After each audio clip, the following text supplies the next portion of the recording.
हमारे साथ प्रणय उपाध्याय हमारे संवाददाता इस पर मौजूद है। इसके अलावा हमारे साथ ग्रुप एडिटर सिद्धांत जी भी हमारे साथ मौजूद है। इसके अलावा प्रोफेसर अंशु भी हमारे साथ जुड़े हैं। सबसे पहले सिद्धांत सर, मैं अगर आपसे बात करूं, आप इन बिजनेस मॉड्यूल्स को, इन चीजों को बहुत बेहतर तरीके से समझते हैं। खास तौर पर भारत की इकोनॉमी पर या फिर भारतीय प्रोफेशनल्स पर इसका सीधे तौर पर क्या असर पड़ने वाला है? देखिए, लंबे समय में अगर हम असर समझे तो जो H1B सिस्टम था और जिसे आमतौर से माना जाता था कि एक लॉटरी लग गई है एक नए जीवन के लिए, एक सफल जीवन और एक अच्छे आमदनी वाले जीवन के लिए अमेरिका में, वो लगभग समाप्त हो चुका है। ये असंभव है कि अगर 3 साल की अवधि में H1B वीजा 3 साल के लिए जो दिया जाता है तो उसमें कोई कंपनी $3 लाख दे, और साथ साथ इन्होंने ये भी किया है कि एक मिनिमम वेज के लिए फ्लोर लगा दिया है। तो आज जो आमतौर से 50-60 हजार डॉलर, जो 40-45-50 लाख अगर इंडियन तनख्वाह में जोड़े, तो ऐसे कई लोग थे जिनके लिए भारत में इतनी कमाई होना संभव नहीं था। ये बहुत बड़ा एक H1B जो पिछले 3 दशकों में इसका बहुत बड़ा एक प्रभाव पड़ा था, वो समाप्त हो गया। कितने लोग इमीडिएटली इंपैक्टेड हैं, मोटा मोटा जो आंकड़ा बता रहा है, क्योंकि हर कंपनी की अलग स्थिति है, हर व्यक्ति की अलग स्थिति है, बट मोटा मोटा समझ लीजिए 2.25 से 3 लाख लोग, यानी 3 लाख परिवार अभी इंपैक्टेड होंगे। और इसके कारण मैं ये मानता हूं कि कई लोगों को भारत वापस आना पड़ेगा, बहुत बड़ी संख्या में वापस आना पड़ेगा, क्योंकि किसी और देश में अमेरिका से जाने में मुश्किल होगी जिनके पास भारतीय पासपोर्ट है। सारे H1B वाले भारतीय पासपोर्ट वाले हैं। एक छोटा इमीडिएट जो इंपैक्ट हम अभी देख रहे हैं कि जिस प्रकार से 24 घंटे की अवधि दी गई और एकदम आनंद फानंद में वापस आने के लिए कहा गया है, तो कई सैकड़ों की संख्या में और अलग अलग रिपोर्ट्स आ रहे हैं, लोग त्योहार के लिए आ रहे थे, कुछ लोग प्लेन में थे जब ये घोषणा हुई और उन्होंने भरसक प्रयास किया उस प्लेन से निकलने के लिए, उनको नहीं आने की परिस्थिति दी गई।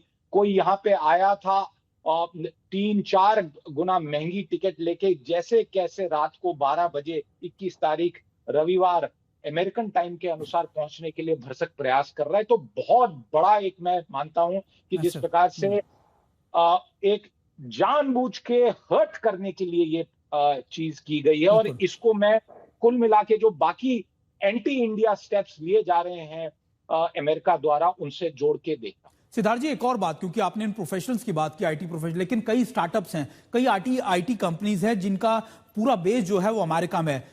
उससे भी, उनको भी सीधे तौर पर इसका असर मिलेगा, क्योंकि जो मैन पावर वो भारत से लेके जाते थे वो कंपैरेटिवली अमेरिका से हायर करने में सस्ती पड़ती थी। तो निश्चित तौर पर अगर उनके, आप वर्कफोर्स की बात कर लीजिए, मैन पावर की बात कर लीजिए, उस पर भी सीधा असर पड़ेगा।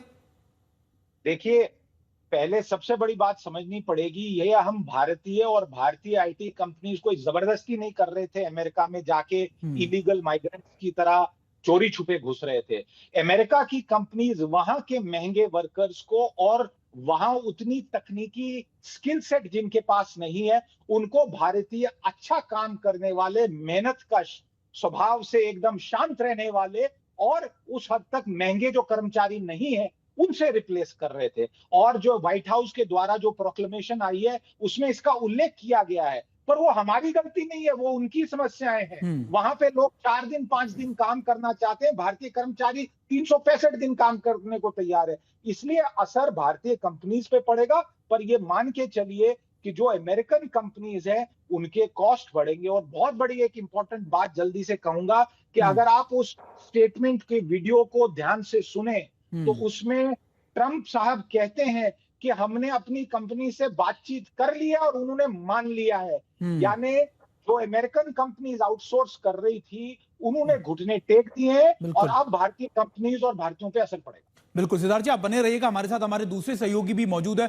पढ़े, देखिए, हमने इससे पहले भी देखा कि जब डोनाल्ड ट्रंप ने जो टैरिफ बढ़ाया, उसको लेकर विदेश मंत्रालय की तरफ से कड़ा रुख दिखाया गया। उसको लेकर आप कह सकते हैं कि एक बड़ा स्ट्रांग स्टेटमेंट दिया गया। क्या अब इस वीजा पॉलिसी के बाद भी क्या विदेश मंत्रालय की तरफ से कोई ऐसा स्टेटमेंट आने की आशंका है? क्या भारत भी इसको लेकर कड़ा रुख इख्तियार कर सकता है?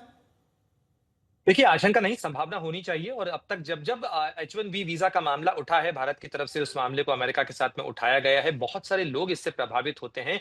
इनफैक्ट जिस तरीके से सिद्धार्थ जी ने समझाया, बहुत ही विस्तार से बताया कि आखिर कैसे ये गोल्डन रूट बना कि आप H-1B वीजा पर जाते हैं, उसके बाद वहां पे ग्रीन कार्ड लेते हैं और उसके बाद वो रास्ता सिटीजनशिप तक जाता है। बहुत लोग इसके लाभार्थी रहे हैं। और जिस तरीके से आकलन किया जा रहा है, 1 से 3 लाख के बीच की यह आबादी हो सकती है जो इससे तत्काल तौर पर इस समय इम्पैक्ट हो रही है। जो लोग सिटीजन बन गए हैं उनके ऊपर संकट नहीं है, लेकिन जिस तरीके से मागा का शोर इस समय अमेरिका के अंदर नजर आ रहा है, सुनाई दे रहा है, उसके मुताबिक ग्रीन कार्ड होल्डर्स के ऊपर भी पूरी तरीके से वेवर नहीं है। बहुत सारी समस्याएं आई हैं ग्रीन कार्ड होल्डर्स को। हाल ही में जो परविंदर का केस सामने आया है, जिसके अंदर एक पुराने केस के लिए उनको आइस की तरफ से शिकागो ओहायो एयरपोर्ट के ऊपर रोका गया था। वो तो ग्रीन कार्ड होल्डर है, उनके पास परमानेंट रेसिडेंसी है, लेकिन उनको भी रोक लिया गया, उनको डिटेन किया गया और बाद में वो बेल बॉन्ड के बाद में उनको छुड़ाने को लेकर जो प्रक्रिया है वो इस समय चल रही है। अभी भी वो पूरी तरह से छूटे नहीं है। तो आप ये देख लीजिए कि किस तरीके से जो लोग ग्रीन कार्ड होल्डर्स हैं उनके लिए भी समस्या खड़ी हो सकती है। ये बिल्कुल। एक व्यापक ओवरहॉल है। लेकिन जहां तक भारतीय कंपनियों का सवाल है सुमित, जो टीसीएस है, टेक महिंद्रा है, इंफोसिस है, ये तमाम कंपनियां 2015 से लेकर 2023 के बीच में H-1B वीजा पर अपना जो डिपेंडेंस है वो काफी रिड्यूस कर कर चुकी है। चुकी 20 से 50% के बीच का माना जा रहा है कि ये काफी रिडक्शन कर चुकी हैं। यानी भारतीय जो पेशेवर हैं, प्रोफेशनल्स हैं, उनको भेजने की बजाय जो लोग वहां पर पहले से मौजूद हैं उनको एम्प्लॉय किया जा रहा है। तो ये डिपेंडेंस कम किया गया है। लेकिन जो बात सिद्धार्थ कह रहे थे, एक छोटा सा पॉइंट मैं यहां कहना चाहूंगा कि क्यों अमेरिकी कंपनियों ने घुटने टेक दिए हैं। क्योंकि अब अमेरिकी कंपनियां भी, चूंकि मुनाफा कमाने के लिए ही ये रास्ता अपनाया गया था, और अब उन्हें लग रहा है कि ये जो पेशेवर आते हैं वहां पे उनको भी वही पे देना पड़ती है। इसलिए तमाम जो अलग जगह हैं, जैसे मेक्सिको के अंदर अपने जो ऑपरेशन हम्म। से उनको शिफ्ट किया जाए, और ताकि ये जो लोग काम करने आना चाहते हैं उनको अमेरिकी पे पर्क्स नहीं देना पड़े। क्योंकि H-1B वीजा के प्रोविजंस के अंदर है कि आप अमेरिकी नेटिव्स के से ज्यादा नहीं दे सकते, लेकिन उनके एट पार इनको पेमेंट्स दे सकते हैं। तो वो एट पार पेमेंट्स का जो बंधन है उससे ये कंपनियां बचना चाहती हैं। कंपनियों को इसमें अपना मुनाफा नजर आ रहा है। AI और ML के इस दौर के अंदर कंपनियां अपना ज्यादा मुनाफा कमाने का एक रास्ता इसके जरिए खोज रही हैं। जी। बिल्कुल। बहुत आपने संक्षेप में बताया। देखिए, बड़े आप बने रहिएगा हमारे साथ। प्रोफेसर अंशु भी जुड़े हैं। प्रोफेसर अंशु, एक तरफ 24 घंटे पहले, 48 घंटे पहले डोनाल्ड ट्रंप लगातार ये बताते हैं कि उनके संबंध कितने प्रधानमंत्री मोदी से अच्छे हैं, कितने भारत से अच्छे हैं, और 24 घंटे के बाद दोबारा से एक ऐसा फैसला ले लेते हैं जो दोनों देशों के बीच में, आप कह सकते हैं उनकी डिप्लोमेसी के बीच में एक बड़ी दरार पैदा कर देगा।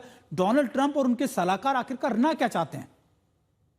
निश्चित तौर पर सुमित, और जैसे कि नवारो की रिपोर्ट्स के बाद खुद ट्रंप के ही जो वित्त सलाहकार हैं उन्होंने जिस तरह के स्टेटमेंट्स दिए थे, रिक सांचेज का बयान आया था कि जो ट्रंप के इस वक्त के सलाहकार हैं वो उनके कान में इस प्रकार की बातें फूंक रहे हैं या इस तरह के सलाहें दे रहे हैं जिसकी वजह से ट्रंप अमेरिका के लिए डेट्रीमेंटल स्टेप्स लगातार लिए चले जा रहे हैं। और यही मुझे ट्रंप अभी करते हुए दिखाई पड़ रहे हैं। 2 दिन पहले हमारे प्रधानमंत्री को वो बधाई देते हुए नजर आए, और हम सभी ने सोचा कि जो भारत और अमेरिका के बीच की ट्रेड डील है वो फाइनलाइजेशन की ओर बढ़ चली, जो रिश्ते हैं वो वापस ट्रैक पर आने लगे, और फिर ये एक धमाका किया है। पिछले वर्ष के यदि हम H-1B वीजा के परसेंटेज को देखें कि किस देश के लोगों को ये अलॉट हुए थे, तो लगभग 71% जो ये H-1B वीजा थे ये भारतीयों को अलॉट किए गए थे, और 11 से 12% जो चाइनीज स्किल्ड प्रोफेशनल्स यूएस जाते हैं उनको ये अलॉट किए गए थे।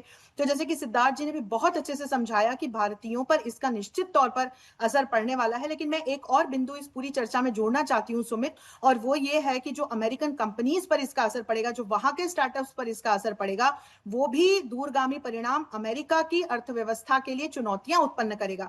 क्योंकि इससे जो अमेरिकन कंपनीज हैं उनकी स्केल और स्पीड दोनों ही प्रभावित होगी। जिस तरह के स्किल्ड प्रोफेशनल्स वे ढूंढती हैं वे मुख्यतः भारत से मिलते हैं। सिद्धार्थ जी ने बहुत अच्छे से समझाया। मैं भी इसी बिंदु को रखना चाह रही थी कि जिस तरह का एक अंतर कल्चरली और जिस तरह की वर्क एफिशिएंसी भारतीयों की वर्सेस अमेरिका के जो वहां के जो नेटिव अमेरिकन हैं उनके बीच में है, तो ये तमाम अमेरिकन कंपनीज, चाहे माइक्रोसॉफ्ट हो, गूगल हो, अमेजॉन हो, ये लगातार भारतीय प्रोफेशनल्स को चाहती थी। तो अब इनकी एफिशिएंसी भी प्रभावित होगी, कहीं ना कहीं इनकी स्पीड प्रभावित होगी काम की, और स्केल भी प्रभावित होगा। तो ये भी हो सकता है कि आगे चल के ये कंपनीज अब ओवरसीज ऑप्शंस देखे कि वे कहां जाकर के, जहां उनको ईज ऑफ डूइंग बिजनेस हो, अच्छा इंफ्रास्ट्रक्चर हो, और एक सीमलेस तरीके से वे अपना सारा तमाम बिजनेस कर सके, ऑपरेशंस कर सके। तो ये भी हो सकता है कि आगे चलकर धीरे धीरे इनमें से कुछ कंपनीज जो हैं वो दूसरे देशों में जाके, बिल्कुल। जाकर के ऑपरेशंस शुरू करें, बिल्कुल। और इसका घाटा कहीं ना कहीं अमेरिका की अंशु जी देखिए, अर्थव्यवस्था को बात ही तो ये, सुनिश्चित- माफ कीजिएगा आपको रोक रहा हूं, लेकिन बात तो सबसे बड़ी यही है कि डोनाल्ड ट्रंप आखिरकार नुकसान किसका कर रहे हैं। वो दरअसल नुकसान अपने ही लोगों का कर रहे हैं, और शायद आनंद फानंद में अपने सलाहकारों के कहने पर जो ये फैसले वो ले रहे हैं, वो शायद ना सिर्फ भारत के साथ उनके स्ट्रेटेजिक रिलेशंस को खराब कर रहे हैं, बल्कि आने वाले वक्त में उनकी इकोनॉमी को भी एक बड़ा इंपैक्ट देंगे। शायद यही वजह है कि डोनाल्ड ट्रंप प्रशासन अभी तक इन बातों को समझ नहीं रहा।